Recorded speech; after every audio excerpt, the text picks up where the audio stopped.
શકે કે આ બોગસ એફઆઈઆર છે, આ ફેબ્રિકેટેડ એફઆઈઆર છે અને 109 નો પર્ટિક્યુલર ઉમેરો એ માત્ર ને માત્ર કોઈ વ્યક્તિનો અવાજ દબાવવા માટેનું કાવતરું છે.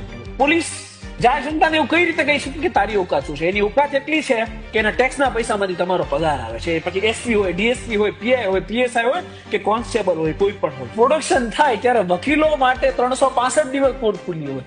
વકીલોને રોકવાની કોઈની સત્તા છે જ નહીં.